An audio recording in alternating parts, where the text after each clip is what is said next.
మళ్లీ జిల్లాలోని పురాతన లైబ్రరీకి అడుగుపెట్టినప్పుడు హీరోగారి హృదయం అందరినీ ఆకర్షించే ఆందోళనతో ఉబ్బితమయ్యింది. పాత ప్రవర్తనల మధ్య వాలిన గొప్పతనం మరియు కాలం గడిచిన అక్షరాలు, పుస్తకాల నెలకువలు ఓ స్మృతుల నాటకమాడుతున్నాయి. అతనికి పాత ప్రభుత్వ ఫైళ్ల కీపు కనుగొనడం, పాఠశాల రిజిస్టర్లు మరియు మిస్సింగ్ రిపోర్టులు వంటి వాస్తవాలను వెతకడం చాలా ముఖ్యమైంది. చెదురుముదురుగా ఆ పుస్తకాల మధ్య సత్ఫలితంగా ఏదో ఒక రికార్డులో అతను కనుగొన్నది రాఘవ, గ్రామ పాఠశాలలో నియమించబడ్డ ఉపాధ్యాయుడు, లక్ష్మీ వివాహరాత్రి అగ్నిప్రమాదం జరిగిన మరుసటి రోజు రాజీనామా చేశాడు. అతనికి ఈ వచనాలను చదువుతూ రాఘవ గురించి తెలిసిన ప్రతి విషయాన్ని గుర్తు చేసుకుంటున్నాడు. అక్కడే రిజిస్టర్ నుండి ఒక చిన్నగా కాలిపోయిన చిట్టి జారిపడుతుంది. అందులో ఇంకా చదవగలిగిన కొన్ని అక్షరాలు ఉన్నాయి.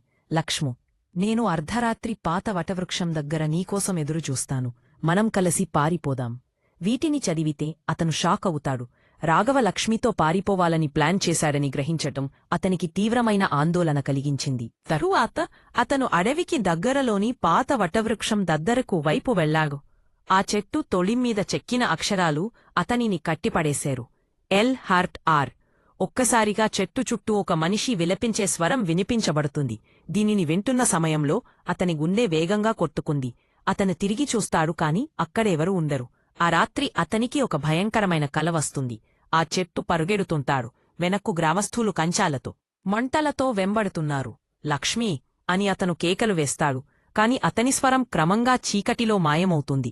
కల చివర్లో ఒక నల్లని నీడ ఒక పాడుబడ్డ గూడెం వైపు చూపిస్తుంది. ఆయన ఒక్కసారిగా నిద్రలేచి తన డైరీలో రాస్తాడు. అతను తప్పించుకున్నాడు, కాని ఏదో కారణం వల్ల ఈ గ్రామం విడిచి వెళ్లిపోయాడు. Camera Zoom. హీరో గాఢంగా ఆలోచిస్తూ ఒకేసారి భవంతివైపు, తరువాత అడవి గూడెం దారివైపు చూస్తాడు. అలా అతని కథ ఒక కొత్త మలుపు ఎక్కతోది. అతను తన గమ్యం వైపు ముందుకు సాగుతాడు.